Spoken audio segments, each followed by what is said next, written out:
Maligayang anibersaryo sa atin mga kaparokya. 4 na dekada na tayong sama-sama naglalakbay bilang iisang simbahan. Bilang bahagi ng pagdiriwang natin ngayon, handog ng Santo Niño de Molino Parish Evangelization Team ang isang content na kapupulutan nyo ng mga aral tungkol sa ating pananampalatayang Romano-Katoliko. Speaking of pananampalataya, sino bang hindi nakakaalam ng awitin ni Father Eduardo Ontiveros na Isang pananampalataya, isang pagbibinyag, isang Panginoon, ang tinig nating lahat. Teka muna, ano nga ba ang ating pananampalataya? O mas magandang itanong, alam ba ninyo kung saan nagsimula ang ating pananampalataya?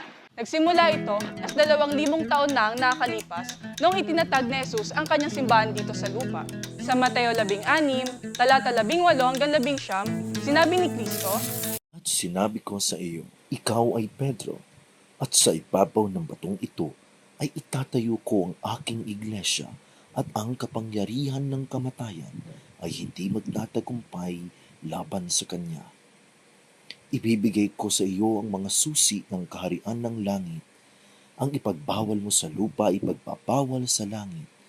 At ang ipahihintulot mo sa lupa, ay ipahihintulot din sa langit. pero hindi lang si Pedro ang pinaghabilinan ni Kristo.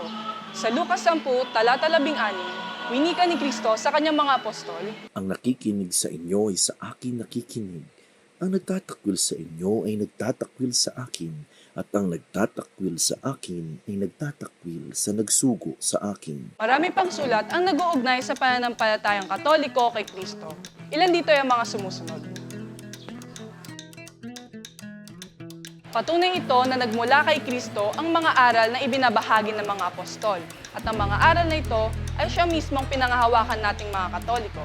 Kasama ang ilan pang mga sulat ng mga Santo Papa, Obispo, Pari na kung babalikan ay may koneksyon sa mga unang alagad ng Diyos. Na makatuwid, tunay na kay Kristo nagmula ang ating pananampalataya. Iyan ang trivia na dati ay hindi nyo alam pero ngayon ay alam na ninyo.